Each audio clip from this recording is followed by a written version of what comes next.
You know, it feels like every year we have a quality edge rusher class, and that is true for this draft cycle as well, as I give you my top 15 edge rushers in the 2026 NFL draft. Of course, stay tuned until the end because I am going to give some honorable mentions. So without further ado, let's start this sucker. Starting from the bottom at number 15, I got Denai Dennis Sutton out of Penn State. He's 6'5", 268 pounds. I have a third round grade on him. Fun fact, I actually have 15 players that are day one or day two grades. So this top 15 kind of fits out pretty nicely. But if you're unfamiliar with how we do this, you know, we go over the player background, we do positives, negatives, and then we move on to the next player. So let's do a background because Denai Dennis Sutton was formerly a 5-star recruit from the 2022 recruiting class. He also played basketball in high school. And his freshman season, he was able to carve out a decent amount of snaps. You know, it was able to get in the rotation. Didn't become a full-time starter the following year. I think he only had 3 starts. But he became that full-time starter in 2024. And that's when, hey, watched him over the summer. And I'm like, hey, if this guy takes another step, seemingly maybe a breakout season, then we're talking about a first-rounder.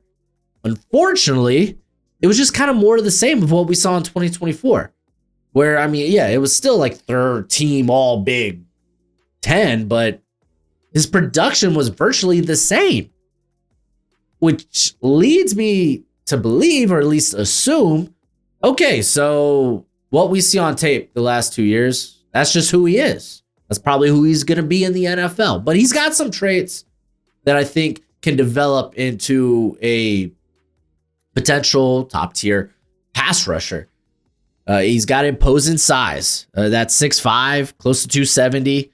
He's got 34-inch arms, huge hands, good first step, good straight line speed, very linear type of player. The pass rush arsenal really revolves around his long arm, but I think he does a good job sequencing a variety of different moves that stem off of that long arm. He packs a lot of power in his frame. He's got some pop on contact, good leg drive, kind of produces a good bull rush for him. I think he does a good job of being that crasher for looping interior players or maybe linebackers. If you want to run him in stunts, he's very stout versus the run, sets the edge well. He's able to take on double teams. He's got just some alignment versatility. I think, honestly, he could align anywhere from 9 tech to, or at least 9 wide to 3 tech. However, while he's got a good first step, he's not the most bendy guy. He doesn't have like great flexibility. He can be stiff moving side to side. He can play with high pads at times, giving up leverage. He can also, I feel like he could be more violent. You have the power. Let me see more violence in your hand strikes and your counters. I think he needs to find more ways to. I feel like he needs to find more ways to win after his initial rush is stalled. Again, I mean, you go back, his 2024 pass rush win rate, 14.4%. Okay, it went up this year by a whole 1%, 15.4%. That's still not a number that you're going to beat the table for. Be like, hey, yeah, this dude needs to be in the first round. It's just not. Also, there are times where he mistimes the snap. He had, it led to quite a few false starts over the last 3 seasons, 16 penalties. So you don't love that. The missed tackle rate, I just don't feel like he's always in position to make tackles. 19.4% missed tackle rate over his career. But golly, he is a good player who's got some good physical traits. And that's why I have him as a third rounder. At number 14, I have Malachi Lawrence out of Central Florida. He's 6'4", 247 pounds. I have a third round grade on him. Former 3-star recruit from the 2021 recruiting class. Played tight end and linebacker in high school. Also competed in track and field as a shot putter, where he actually was a medalist in the 2020 state championship.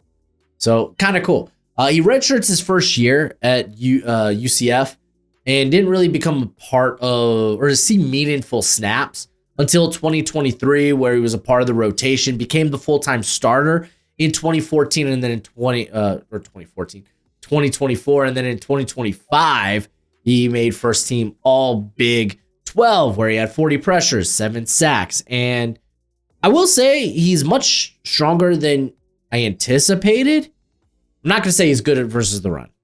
While I think he could stay clean as a run defender, he also has a good spin move.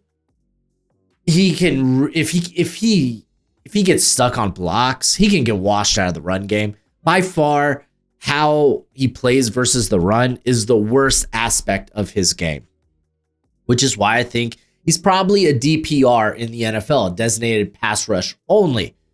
However, I think he could be one hell of one, because if you look at his true pass rush win rate, that's just a PFF stat, where it's taking a look at you in actual one-on-ones, not necessarily how much you are winning snap to snap or pass snap to pass snap, but how are you winning in true one-on-ones? It removes play action or RPOs or any way that the pass can influence the run game, just a straight drop back. He had a win rate of 36%.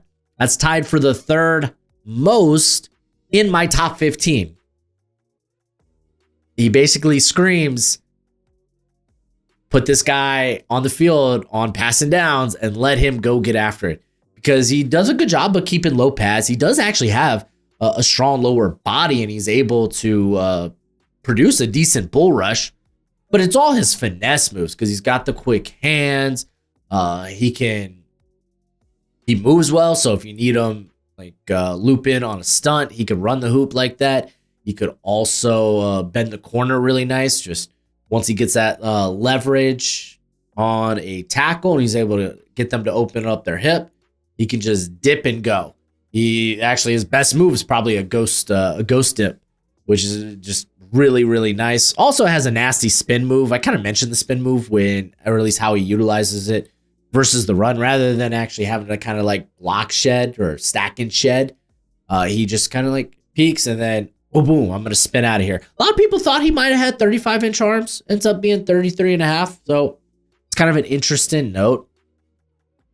I will say it's easy. That's not true. But I'm about to say something. I'm like, that's not completely true. He can be ridden past the pocket. While he has solid speed and burst off the line of scrimmage, if a blocker is able to get his hands on him,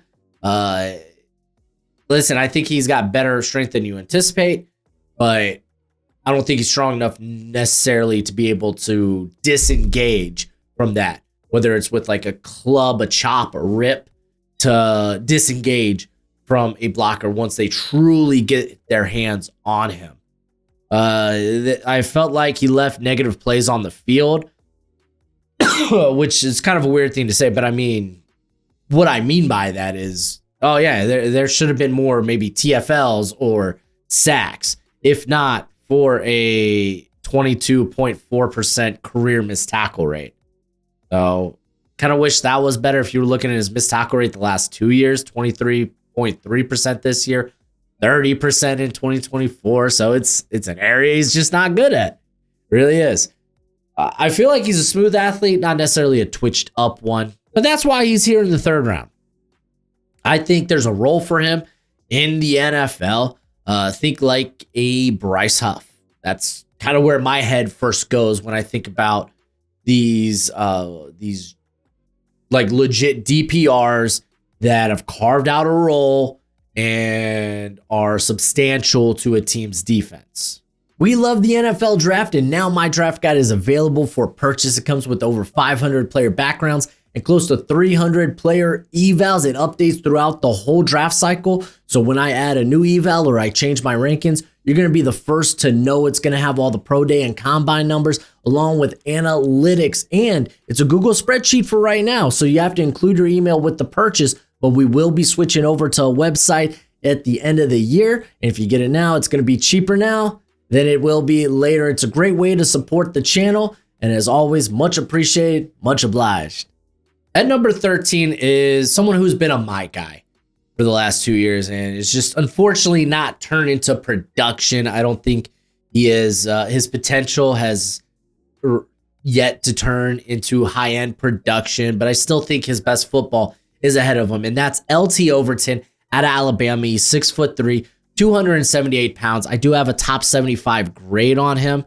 He's coming in with close to 34-inch arms. He's got massive hands. Again, there's a lot to really like about him. He's a former 5-star recruit from the 2022 recruiting class. He played on both sides of the trenches, also played basketball. His father, Milton, played offensive line at Oklahoma, and he was the associate AD at Texas A&M. He's actually currently the AD at Kennesaw State. His mother played volleyball at Kentucky, and his brother currently plays defensive line at Arkansas State. So, yeah, he's kind of comes from an athletic family. Started his career at Texas A&M. Never truly became a full-time starter there in 2 seasons, which led him to transfer. I thought he flashed quite a bit in 2024, where he had 4 starts, but he was a good part of the rotation. And then he started 12 games this year, played in 13, did miss some time with blood clots. Don't know the exact specifics on that. Combine medicals will be important, but he was able to come back. So he missed time during the season, like the final stretch, and returned. And honestly, the problem with him is I think we have to start with the negatives. Because you look at that production, 24 pressures, 5 sacks, a pass rush win rate of only 8.8%. It's sad. It makes me sad. It just does. His production was way better last year. And I think part of that is, while, yeah, he's raw, the potential hasn't turned into production yet. Didn't take that step I was hoping he would as a pass rusher this season. He was kind of used more as a can opener to open up production for everyone else. Like you look at I forgot his first name, Pierre, though, the Alabama pass rusher there. Constantly, I felt like Overton was crashing in, and you would see Pierre wrap around and just kind of get this free go to the quarterback. I think we saw that actually quite a bit in the Missouri game. And it's like, cool, that's a dope role, but you don't see that role drafted highly in the NFL. You just don't. That's why he just gives me 3-4 end type of vibes, where he's going to be sitting either over top or inside of the tackle. So kind of like that 5 tech or 4-eye tech, however you want to refer to it as. So while I think his best football is ahead of him, it's still, the production's a little disappointing because he's got all the potential in the world. He's stronger than you, and he knows it. He's both powerful and violent, can ragdoll offensive linemen, regularly lifted tight ends, and like forklifted these tight ends and just pushed them back. He's got a good combination of pop and leg drive to get blockers moving backwards. He's got a really muscular build. If you saw him in Mobile, I did. I was like, Mamma Mia. This was my dude, and he actually produced well in Mobile. I thought he looked pretty darn nice, and which still leaves me hoping that, hey, he will be so much better in the NFL than what we currently saw at Alabama. But are you going to take that? How high are you going to take that guy? Like, sure, we're projecting, but at some point, would have liked to seen better production. You know, we just would. I don't think I mentioned how rangy he can be. He's got good closing speed. He's been athletic enough to drop into coverage. Not that they did it often with him, but hey, he did it. He's got some decent go-to moves. The bull rush. He's got a cross chop, a club rip. You know, just some of your classics, but he does them well. Big motor, can be, he can be the penetrator. He can be the looper. He's just got that type of athleticism. I'm very curious to see how he tests out in general at the combine. Just a versatile skill set that ultimately I just think his best place is 3-4N. That's only going to go so high, unfortunately. And then coming in at number 12, I'm actually a little shocked he's this low on my board because I love him. And I think that's just a testament to how many edge rushers I'm going to be stuffing into my top 60. But I have Gabe Akis out of Illinois. The Gabe Akis, how I like to call him. Coming in at 6'3", 260 pounds, coming off a really good Senior Bowl week. And he's began his career, or at least he was a 3-star recruit from the 2022 recruiting class, but he also wrestled in high school, which when it comes to the trenches, everybody and their mom loves a wrestling background. He actually won the 3A state title as a junior at 220 pounds. His brother Khalik played at Florida International. So Gabe Akis, he shows up in Illinois, has a really good freshman year. And then the sophomore year is relatively quiet. And then in 2024, it's like back to form from him, where he's a third-team All Big Ten. And then this year, first-team All Big Ten. I thought he was really good down the stretch after kind of starting off a little slow, kind of popped off in the Duke game. We watched that on the channel. But what you're getting with the Gabe Akis is the dude is jacked to the gill. I love it. I love the frame. Doesn't have ideal length, which his arms came in just under 33 inches, but I'm not going to be too worried because it didn't really look like it mattered all that much. The dude was consistently winning, but he made Bruce Feldman's Freaks list in 2023 and 2025 for his combination of strength and power, unworldly strength. This is a dude that can just maul offensive linemen. He's got really good power, really good pop, really good bull rush. I honestly think he's at his best with his hand in the dirt. He plays with violence. He can knock blockers back and put them on skates. He can ragdoll them for quick wins. Way better athlete than you would expect, honestly. Him being down to 260 was a little surprising, but when he was playing at, I think it was around 275, I still thought, okay, yeah, I might not love him as a stand-up rusher. You know, that might not be his thing, but I still thought he was a quality athlete at that size. He dropped some weight, and dude, the athleticism is still pretty darn good. Good burst, good closing speed. I think he's flexible enough to finesse blockers when given that kind of that two-way go. And he does a good job in the run game as well. I do wish missed tackles were down a little this year, but they're in 2024, his missed tackle rate was solid. So again, that missed tackles when it comes to the defensive line, you're going to see all kinds of variety. Not variety. Verity? No, variety I think is the word. I don't know. You're going to see it variate. Variate was the word I'm looking for. So you're going to see those missed tackle numbers variate year to year. Regardless, you love this dude's motor. You love that he was a team captain. You love that he has a lot of special team snaps under his belt, 211 special team snaps. However, does play a little upright when coming from a 2-point stance. That's why I think I like him better with his hand in the dirt. The power does fade quickly when he does lose that leverage, which, hey, probably should. That's typically what happens. Great athlete for his size. I won't call him an elite athlete by any means. We'll see at the combine how he tests out, but I won't be surprised if a lot of the other guys just have better workouts than him. But I love the Gabe Akis. He's a favorite of mine, and yeah, I know the projection says top 75. He's going to be in my top 60 easy.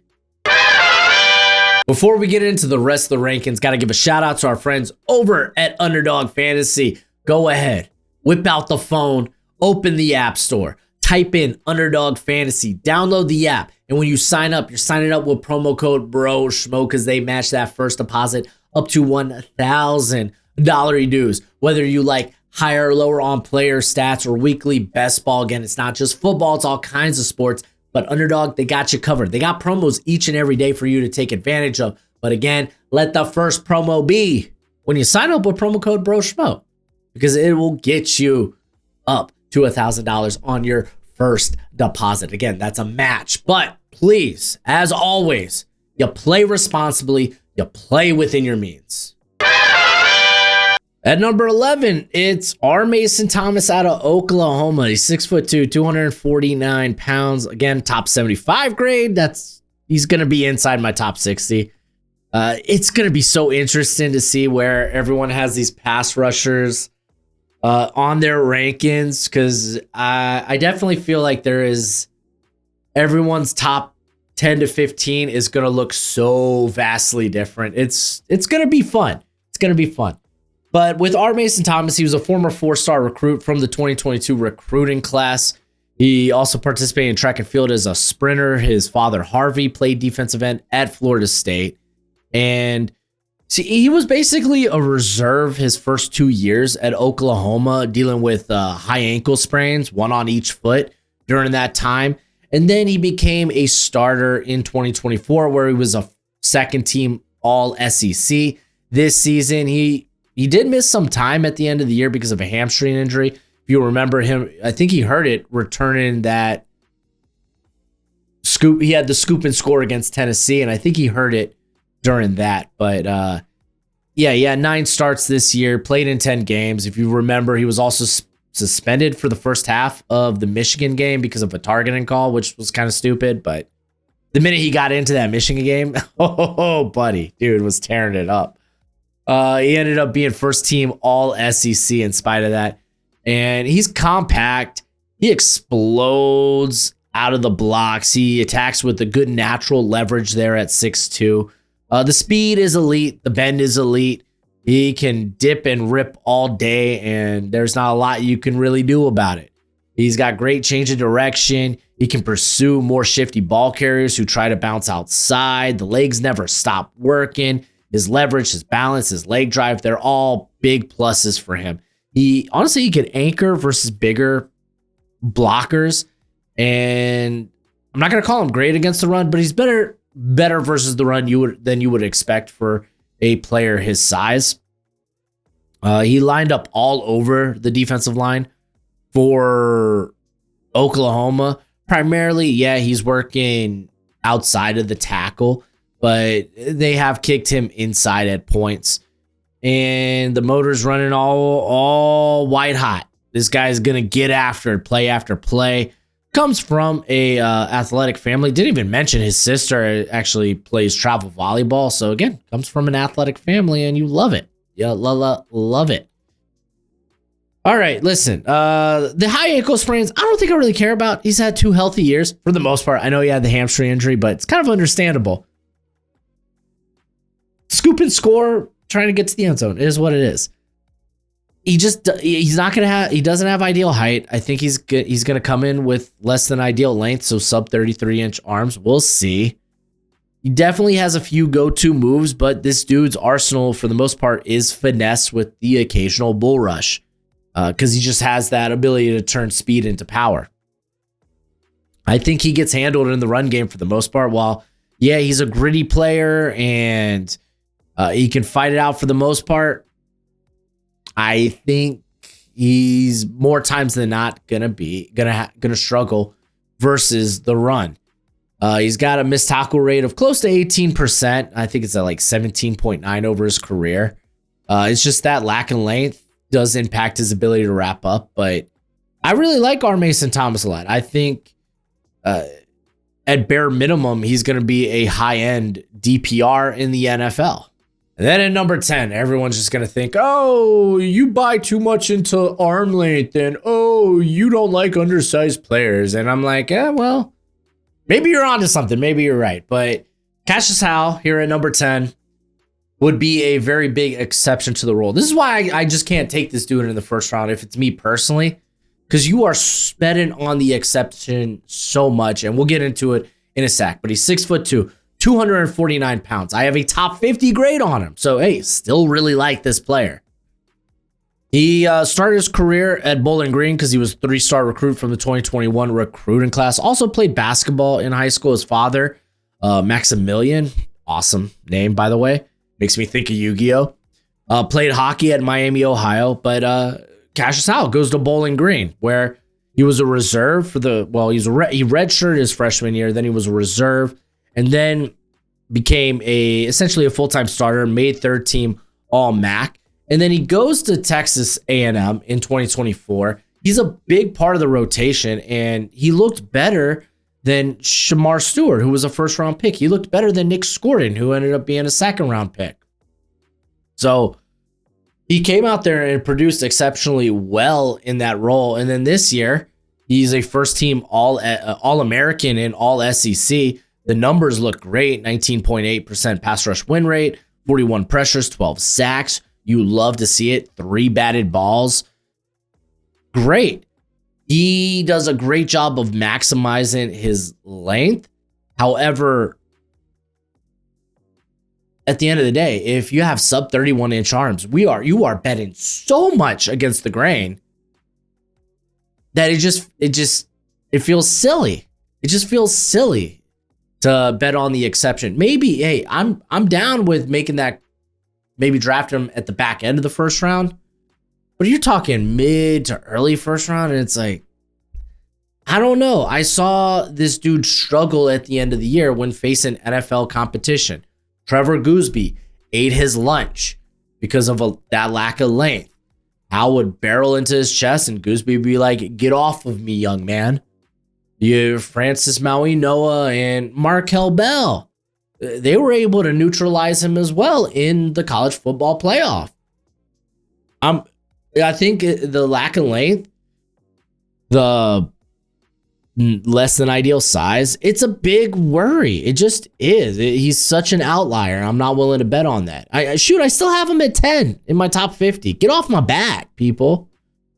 Not a lot of snaps with his hand in the dirt. Probably shouldn't anyway. So it is what it is. He's competitive versus the run, but he can be washed out of the run game.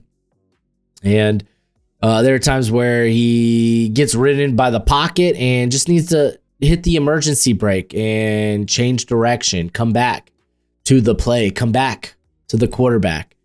However, listen, this dude's got a great toolbox of pass rush moves.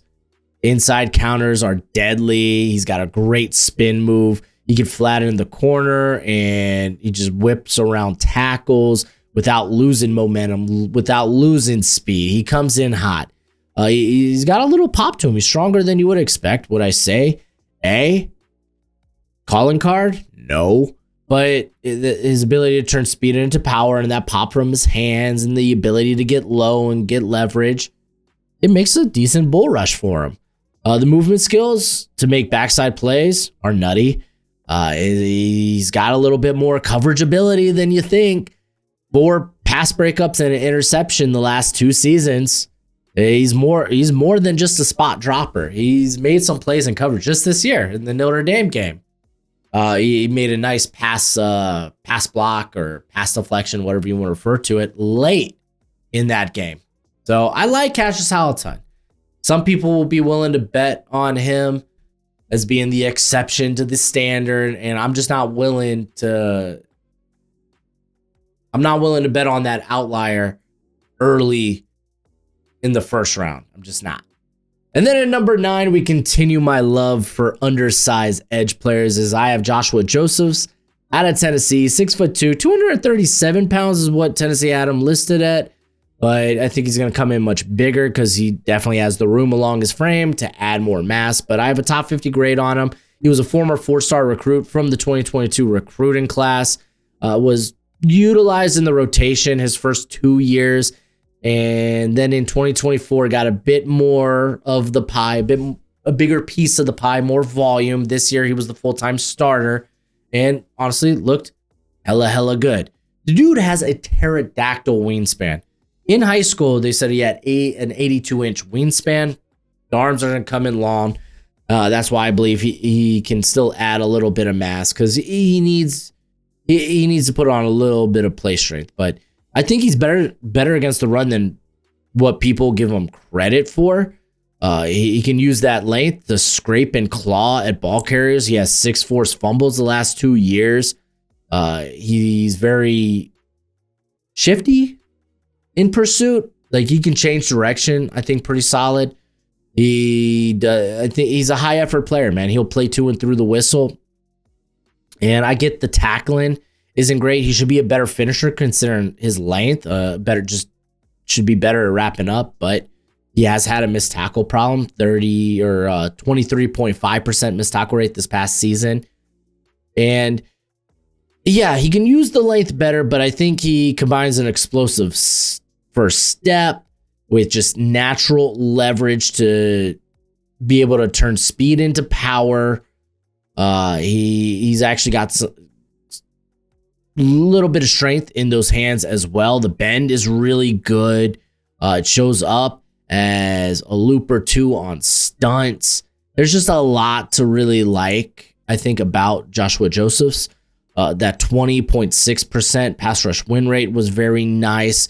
Keep in mind, he has one of the fewest snap counts in this draft compared to the rest of folks. I think he's got to be sitting just under like 400 total snaps, and still he's out here producing hella well. Does look a little light versus more powerful blockers. Needs to use the length better. I think I already mentioned that, because he can struggle to keep defenders out of his pads.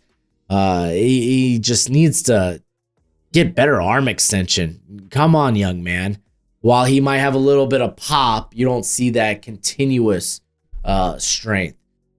Again, just very different from like having that initial bam compared to like, okay, let me set in ease and actually get you off my chest.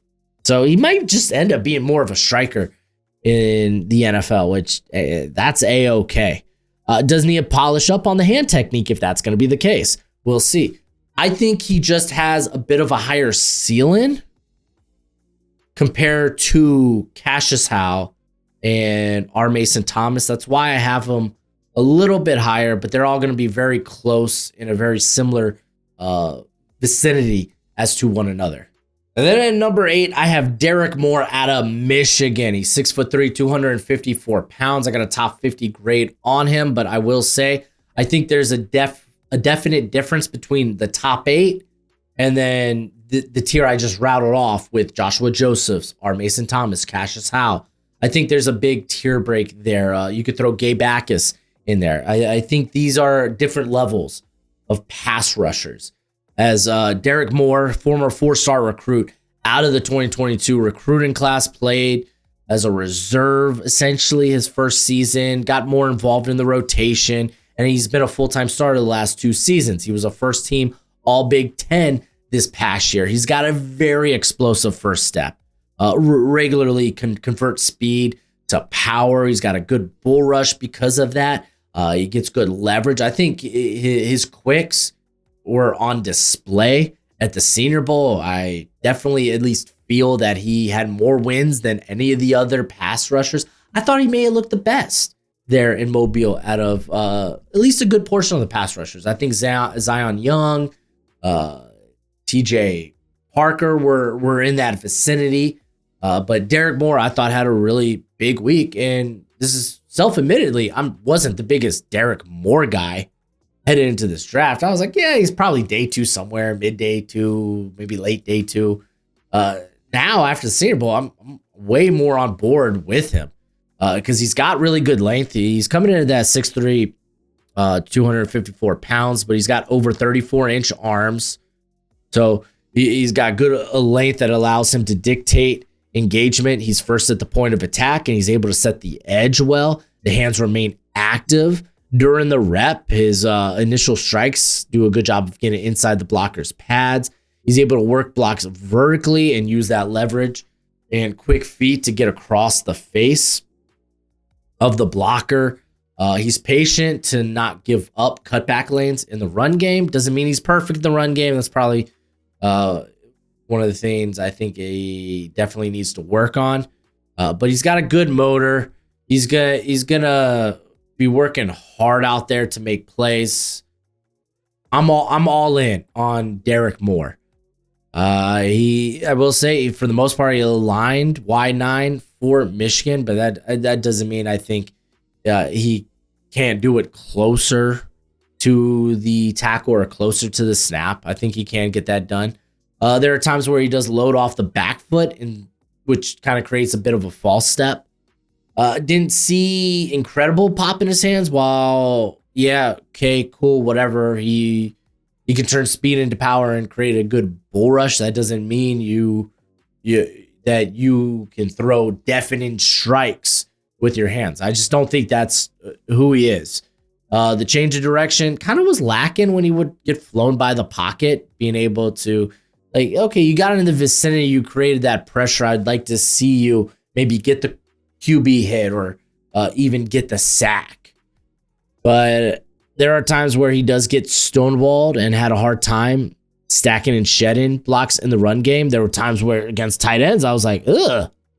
That was less apparent this season, I will say that. But while I think he's okay against the run, I don't think he's anything special.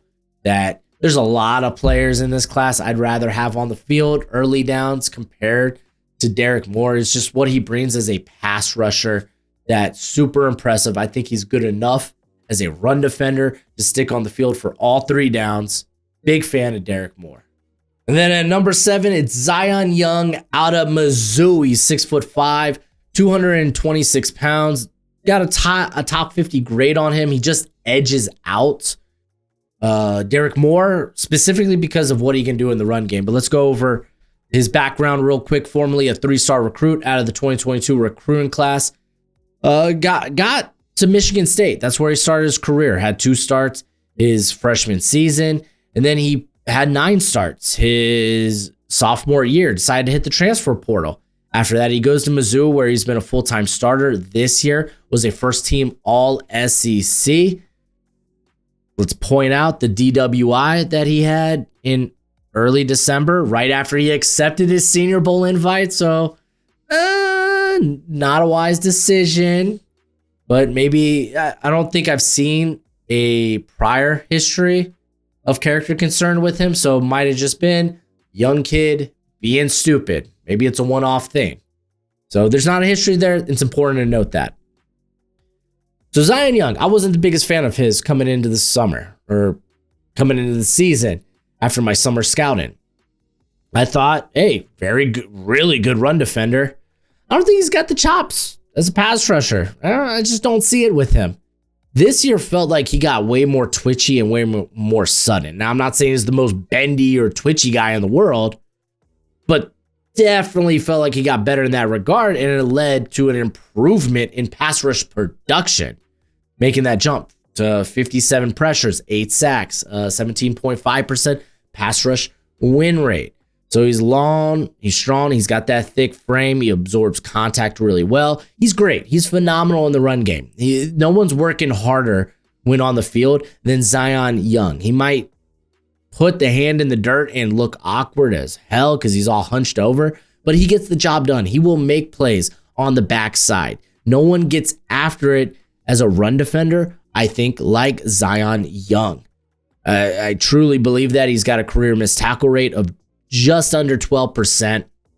He's just relentless. And I think not just looking good and sudden this season, but taking that and looking great at the Senior Bowl, I thought was huge for him. I really did. However, he can be a bit inconsistent with his burst. I don't think he necessarily has the bend to threaten offensive tackles regularly. The pads can get a little way too high, losing leverage. While his wins, a lot of his wins as a pass rusher come from strength and effort rather than an actual pass rush game plan. I don't think he flashed a ton of counters or secondary moves as a pass rusher, but we saw major improvements this year as a pass rusher, which is why I'm not going to count out Zion Young. At number 6, it's Akeem Mesidor out of the U, baby, the U. Coming in at 6'2", 273 pounds. I have a top 50 grade on him. This was a great year for him, and I'll talk about why in a sec, but he was formerly a 3-star recruit from the 2020 recruiting class. That's right. He's going to be old. Probably one of his biggest knocks that he will be 25 prior to his rookie season. He is one of 8 children, was born in Canada before moving to Florida his senior season of high school. Fascinated. He ends up going to West Virginia. That's where he starts his career. Ended up making only 1 start, but got into the rotation as a freshman, made the All-American freshman team, able to retain that eligibility because it was a Rona year. And then he started every game for the Mountaineers where he lined up everywhere. I mean everywhere. He would line up at nose tackle some days. And ends up transferring to Miami to be closer to some of his family because that's where he ended up going for his final year of high school. Was Clearwater, Florida. But he goes to Miami. He started 9 games he played in 11 games with 9 starts. Really felt like, okay, man, this dude's going to be an ascendant prospect. Watch out for his 2023, and he's going to be a big player in the 2024 NFL draft. And unfortunately, him suffering a foot injury late in the 2022 season kind of carried into 2023, where he ended up having a season-ending foot injury. He got to come back in 2024. He started all 13 games, was okay, but it was nothing special to write home about. It was feeling like, okay, he's probably going to be a late day 3 pick because he's a bit of a tweener. And then, mamma mia, he figured it out. Goodness gracious, he may have been a man among boys, but he had the tools. We knew he had the tools. Ends up being a first team All ACC. Started 15 games. He played through an elbow injury he suffered in the Ole Miss game in the playoffs, and it looked bad. He actually came back in that game. Where it was like, hey, just throw a brace on it. It looked really horrible. It really did. Doesn't surprise me him opting out of the Senior Bowl because, hey, get healthy, young blood. But it's funny, I say young blood, but it's like, you're going to be 25 at the beginning of your rookie year, but he's also very much younger than I am, so young blood. He's got a nice blend of height, weight, speed off the edge, a very explosive first step, consistently pushing the pocket initially, plays with a really good leverage, can stay low, and just get underneath the pads of blockers. And he's got good leg drive to push those guys back. He's shown a variety of different pass rush moves. He's got a good push-pull move, which is always fun, always nice. I remember Aiden Hutchinson coming out, and I was like, golly, that's a nasty push-pull move. I'm not saying Messidor, he's on that level. It's not. But he's got a good push-pull move. He does. His hands stay active. He does a great job with arm extension to kind of stack and shed. Stack, peek, shed, locate the ball carrier. Decent bend for his size. I think he probably profiles best with his hand in the dirt. So we're talking a base 4-3 edge or a 3-4 end type. He's got the alignment versatility to move around. However, it's a bit of a tweener size. I'm not going to lie. Like, if you want to play him 3-tech full time, I don't think it's going to work. He's going to get overpowered, surely. But you can move him around, and I think that's how you got to utilize him as kind of this chess piece if you want.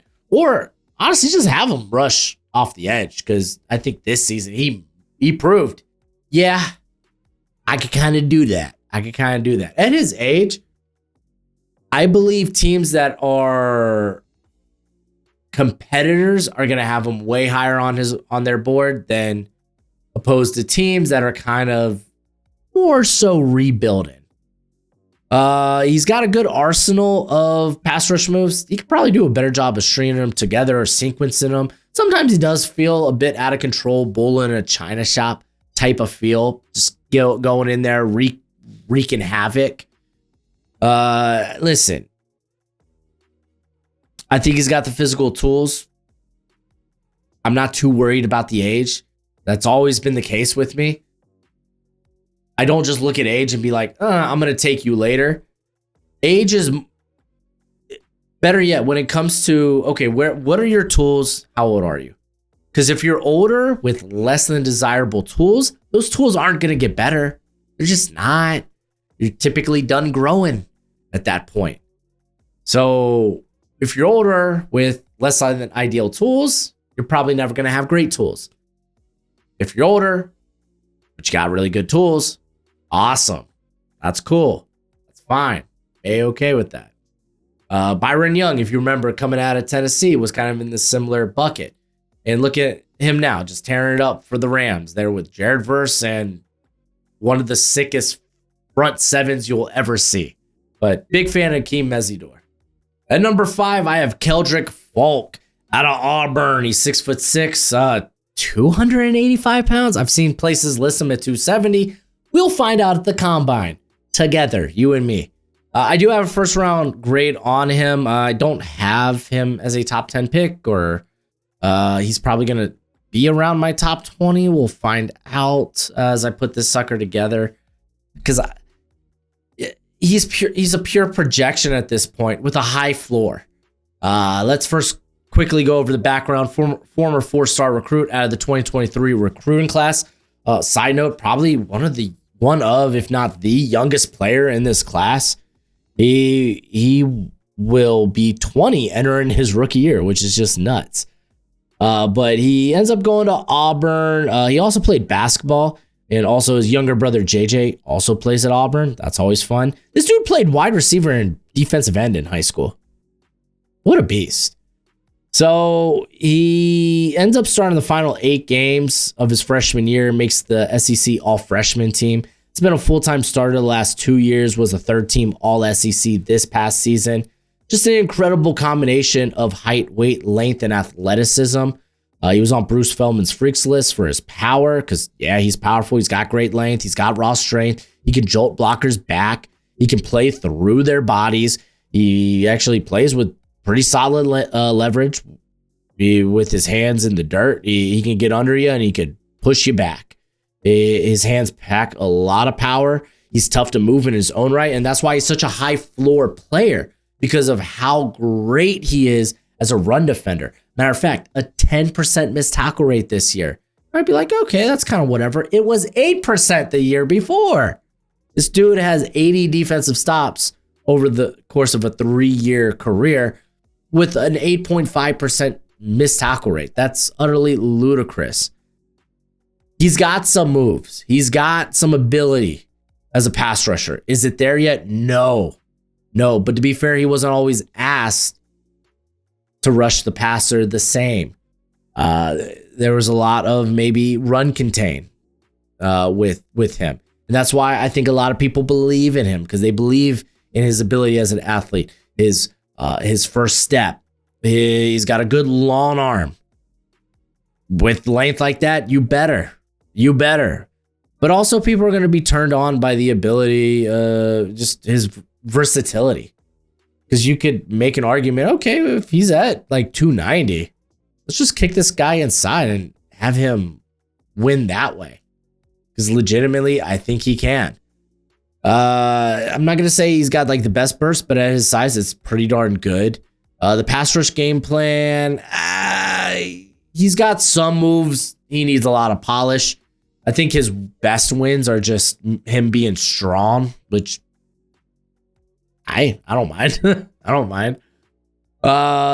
Sometimes at 6'6", it's going to be tough for you to get consistent leverage. It just is. So occasionally he's going to goof on the leverage. But all in all, he's a big projection for a lot of people with such a safe floor. That's why you see him so high in a draft class that's being viewed as relatively meh. At number 4, I got TJ Parker out of Clemson. He's 6'3", 263 pounds. Yes, I got a first round grade on him. And he's a former 4-star recruit out of the 2023 recruiting class. He had 3 starts his freshman season, and from there you kind of knew, oh man, this guy's going to be doing some great things. Had a really good 2024 campaign. It was kind of that breakout year for him. He was first team all ACC. And then this season, it was just more of the same from last year. It was the pass rush win rate didn't get that much better. And he had less pressures, less sacks. You can kind of maybe contribute that to Clemson's struggle as a whole. You can contribute that to, maybe playing less snaps, but it wasn't that much in terms of less. I think he played maybe 100 less snaps. That's not going to turn into, well, I guess it can turn into 9 pressures, but it's not going to turn into 6 sacks. Unless he's playing Louisville, because I think he got 4 sacks off of Louisville to end the year. But listen, he's a dude that I think does a lot of things well. Kind of a jack of all trades. Good at much, master of none, right? He keeps his pads low off the snap. He does a good job angling his body to get leverage. I think he's got good closing speed. 5 forced fumbles were forced in 2024. Very nice stat, and that's him just getting to the quarterback early. I think he ended up having 1 or 2 forced fumbles this past season, but he's got a good combination of pop, leverage, leg drive. He's got a good bull rush. That's why he's a 3-down player, man. He plays the run really well. He's such a patient player versus the run. He won't be fooled by misdirection. He's quick to disengage and crash back down on cutback lanes. He has 57 defensive stops the last 2 seasons over the course of that time. It's just, I don't think he's an elite athlete. Like, he doesn't have elite burst. He doesn't have elite twitch. There are moments where, okay, he was a little late off the snap, and yeah, maybe he needs to develop a little bit more hand counters and secondary moves, so he's not having his initial pass rush just kind of stonewalled and peter out, right? The ball carriers, there have been times where guys kind of just run through arm tackle attempts. At the end of the day, he just didn't have that next big breakout season from. We just didn't get that. Strong Senior Bowl, though, I think really helped him. Because for me, he was kind of flirting as a top 50 player. Not like flirting outside of my top 50, but that's kind of just where I had him. Probably around that like 30 to 40-ish range. And now I'm like, you know what? No. I feel good enough that he's going to be at the very least a solid Robin to somebody's Batman in the NFL. But there's some potential there where I think he could become let's say a top 15 pass rusher in the NFL. It's just not for certain. At number 3, it's David Bailey out of Texas Tech. He's 6'3", 247 pounds. I have a top 10 grade on him. He's a former 4-star recruit out of the 2022 recruiting class. He played edge rusher and off-ball linebacker in high school. His older brother played football at Harvard. Hey, smart guy there. And David Bailey starts his career at Stanford. He was easy to notice because this dude wears no gloves, no elbow pads, just out there, bare elbow, bare hand, as God intended.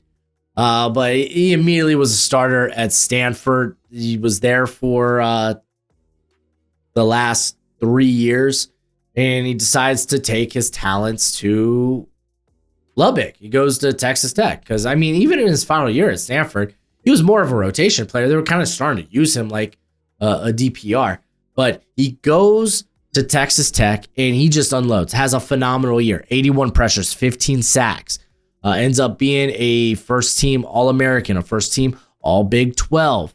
And it was very, very impressive year. That's why we're talking about him in the top 10. Made Bruce Feldman's Freaks list for his rare speed.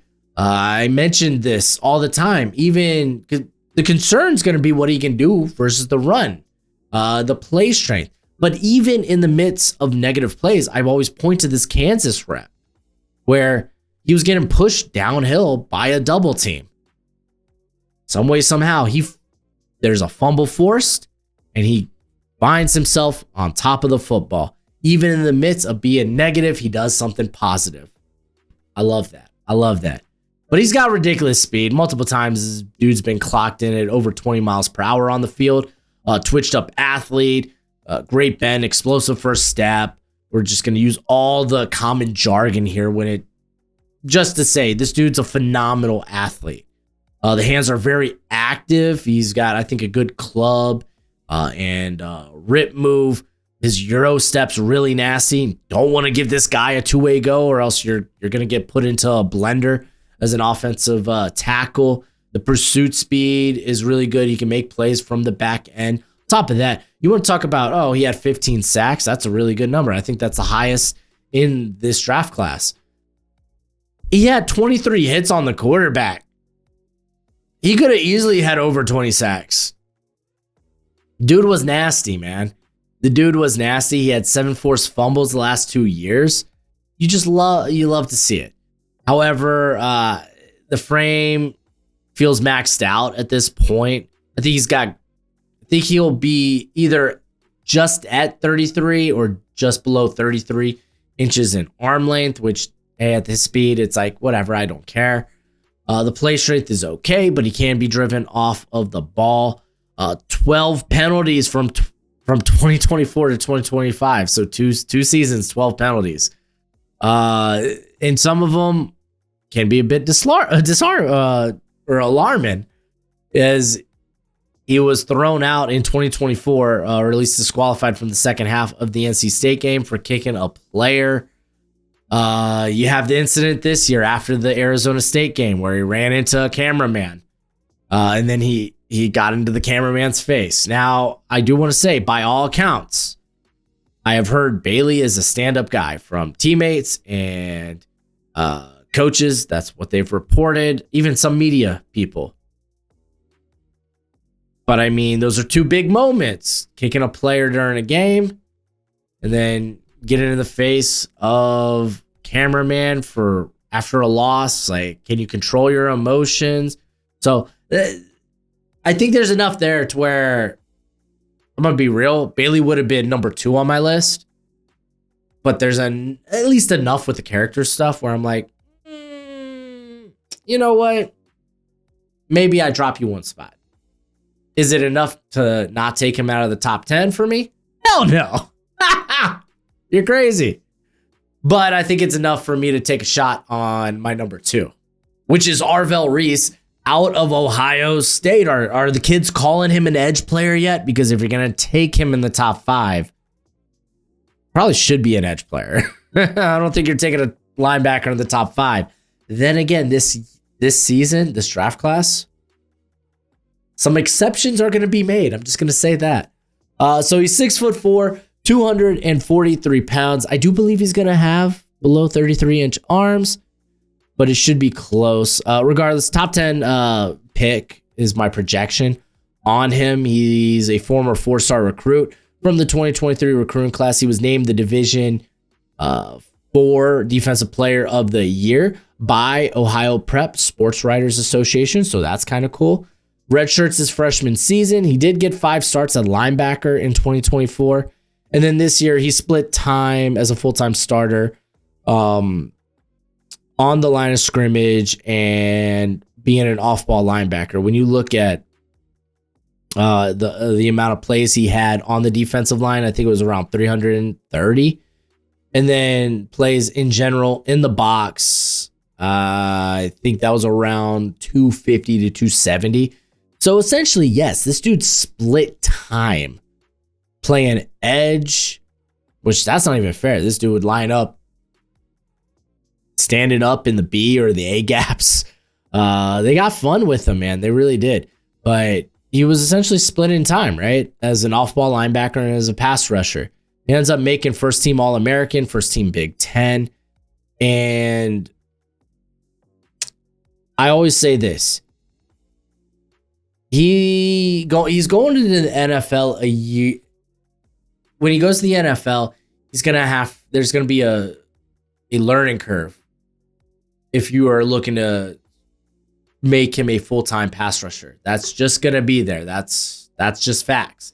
Abdul Carter, he actually got that year to be a full-time pass rusher his final year at Penn State. Year prior, he was more of an off-ball linebacker. Penn State transitions him to a full-time edge player, and then he goes, 3rd overall to the New York Giants. I believe that's how it went. I can't even remember. Who was the number 2 overall pick? It wasn't Abdul Carter, was it?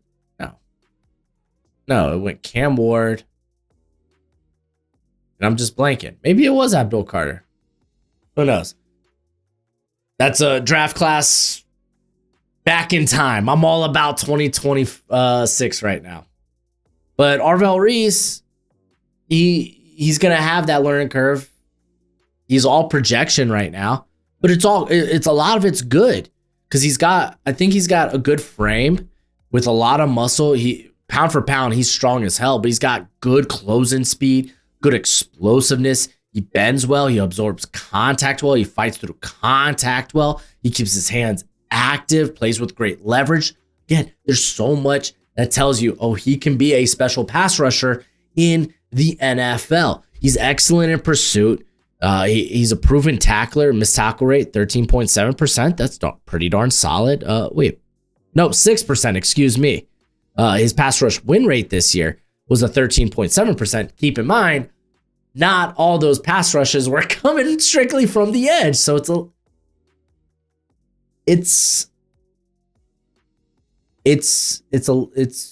little broad, that number.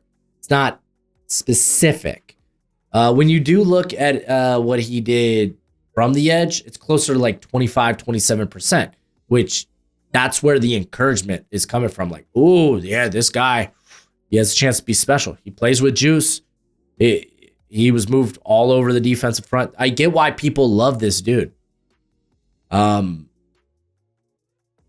get why he's moving to the edge. I thought in coverage, he was kind of like, whatever. Okay, it was fine. Nothing special. But you could definitely tell sometimes misdirection gets to him. And it's not just a thing like, oh, well, that's really just a linebacker problem. No, that's going to be a problem along the defensive line as well. So that's something he's going to have to get better at. I think there were times where he played outside of structure where he will close on the quarterback prematurely, freeing up some throws. And that was more so as like a spy. Again, and it's like, I bring these up as him being an off-ball linebacker. I really want to just kind of focus on specifically what he brings to the table as an edge, because he's probably going to have sub 33-inch arms. I think there are times where he loses run contain because he just wants to make a play. So is he going to be a more disciplined player playing on the edge? Can he set the edge? Can he stay disciplined, play contain? Or is he going to be more of this freelancer, out there doing his own thing? Let's not pretend like he's got the most polished moves in the world, because he just hasn't been doing it full time, but he's got those physical tools that you are encouraged by. So Arvell Reese, a lot of people, projections, everything with him, but it's easy to see it with what he put on tape this season. And then, of course, my number one was going to be a Hurricane, because I'm an absolute mark and I'm biased.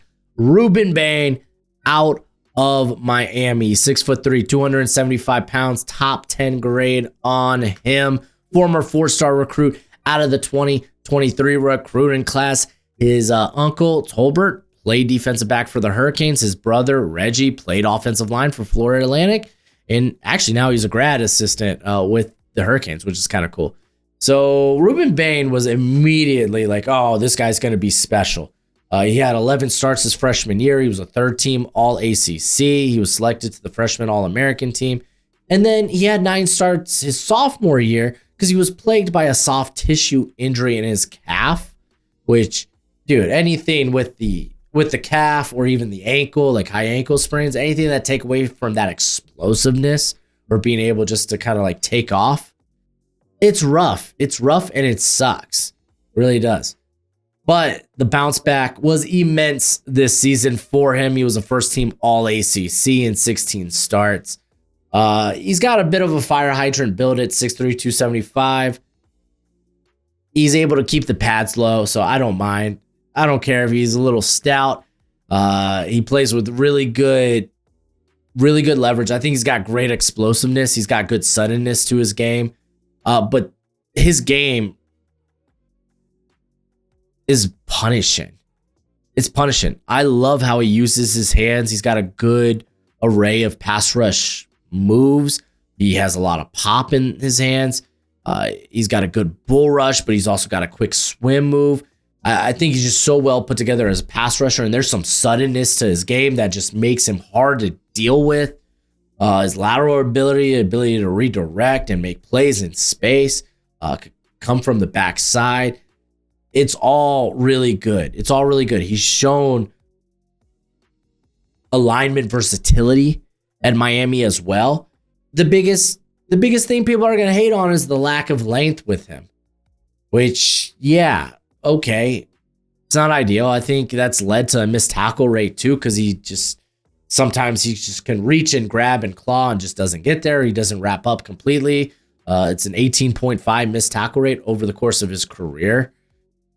There are times where sometimes he gets a little too upstream, trying to go get after it. I'm not saying he freelances or anything, but sometimes he just gets a little too vertical and it opens up some run lanes. But listen, it's going to be the length. People are also going to be looking hard at how he performs at the combine. Let me tell you, I have no problems with who he is as an athlete on film. You get to the combine, people are going to nitpick the hell out of that. So we'll see with him. I think his production, what he's put on tape, well deserving of a top 10, top 5 player in this class. But before I end the video, I do want to go over some of my honorable mentions. And I actually want to start with guys I haven't watched yet and I'm looking forward to. There's Cayenne Salone out of NC State. I thought he looked reasonably solid at the Senior Bowl, and I look forward to just getting a good look at him and his tape. There's Logan Fano, who I thought was solid. There's the Boston College edge rusher. I know he's terribly undersized, but I thought he was getting after it. Was it Quintavious Hutchins? Nigelic Kelly has just an interesting build. He's like long, but he's also very thin. So there were guys at the Senior Bowl that I was like, oh, I can't wait to get to. Also, I'm really looking forward to getting to Mitchell Melton out of Virginia, because I thought he looked hella good at the Shrine. So I got to get to his Virginia tape. But let's talk about some of the guys I have done evals for. Guys just missing the list. Let's just go over your undersized pass rushers, right? You got Jayshawn Barham out of Michigan, who was kind of in the midst of making that transition from linebacker to pass rusher. And he's still in that transition. You got Kayron Crawford out of Auburn, who hasn't been playing football for a long time, but he's looked hella good. He really has. I think someone could maybe even take a shot on him somewhere on day 2. Maybe they look at him like a, oh my gosh, who was it? Femi Aladejo, who ends up going to the tight ends, was the UCLA edge rusher. I could definitely see teams looking at Crawford like Femi. Listen, I'm not one for undersized pass rushers with limited length. Romello Height and Nadame, to be fair, Nadame Tucker was actually a riser for me. He's now kind of flirting in that early day 3 area, but he's also going to be 26 years old to start his rookie season. Romello Height, to me, it's like, you're so undersized. Your length isn't all that great. It's sub 33-inch arms. You're a DPR, man. I can't trust you at that weight to stop the run. People are going to have him high up there because honestly, his run fits were relatively solid on tape. I don't think it's going to be the same in the NFL. Straight up. I just don't. I don't believe in it. So, yeah, that's just me kind of putting my feet down. Like, nah. Let someone else take a shot on him. Oh, there's Max Llewellyn. I think he's more of a mid-round option. Anthony Lucas out of USC. I think these are guys that still have a long ways to go in terms of their development. But yeah, that's it for the list. Tell me who are some of your favorite pass rushers in this class, because golly, there's a ton more I could talk about if I wanted to, but I don't. I want you to get the draft guide, and then you could read what I have to say about them. But that's it for the video. Go ahead, do that YouTube thing. And as always, until next time, you be easy, my friends. Later.